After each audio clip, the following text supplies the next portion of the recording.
Hey everybody, before you watch the video, click subscribe. Would you please, pretty please? It would help us at Soul Boom so much. Click subscribe. I remember one time walking through a museum in Washington, D.C., and I walked past a hallway and I turned and I literally did a double take, like the old, Marx Brothers. Really? I was like, and at the end of this hallway was Luncheon of the Boating Party by Renoir. It was sitting at the end of this hallway about 25 feet away. And it's French Impressionist. It's a bunch of people having wine and cheese and by the lake and whatnot.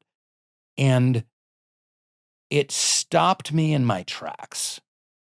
And I like to think that it was more than just the beauty of the painting itself. Like, it was luminous. It was radiant. It spoke to me. It reached out. And I was just like drawn in. It's almost like I had never seen a painting before.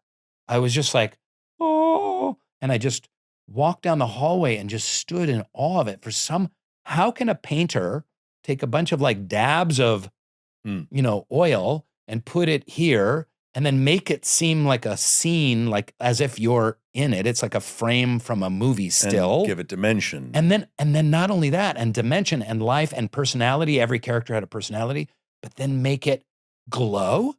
How does light come out of a bunch of paint blobs on a canvas?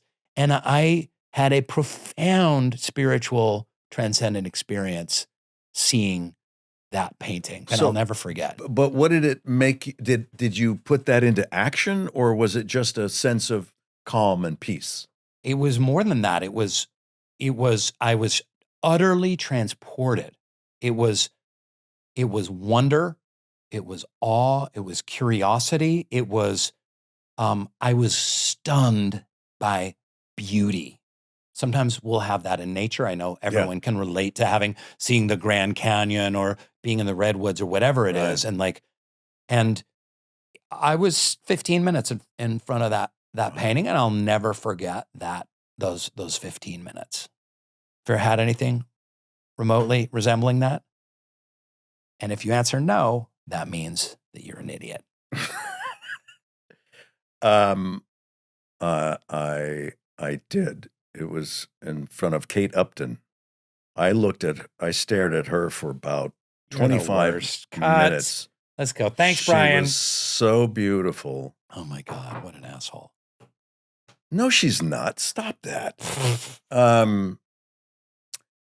Music? Yes. I just got back from a trip in the Canadian Rockies. It's just so stupidly gorgeous that everywhere you turn is another moment of awe. And he's not saying stupidly gorgeous because it's in Canada, and we all know about Canadians. Don't try to get me in trouble. No, it was just stunningly beautiful, and it really slows you down. It slows me down.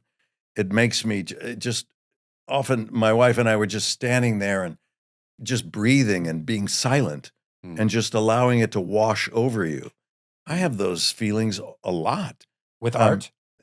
With art, whether it's, I go to, in New York, I'm an apartment in New York, and we go to the museums all the time there.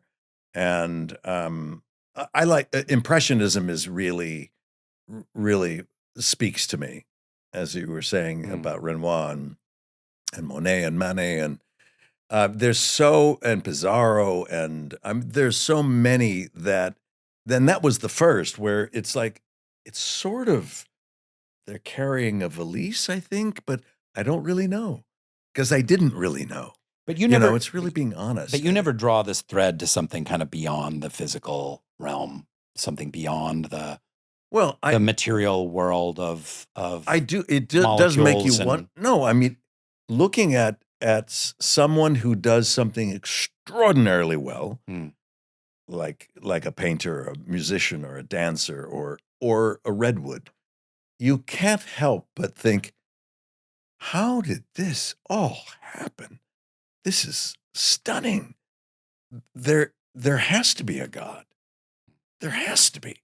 How could this be created without thought, just by pure accident, and have that accident so attractive to those of us who are here? It's like, is that a coincidence? I don't think so. The Soul Boom Podcast. Subscribe now on YouTube, Spotify, Apple Podcasts, and wherever else you get your stupid podcasts.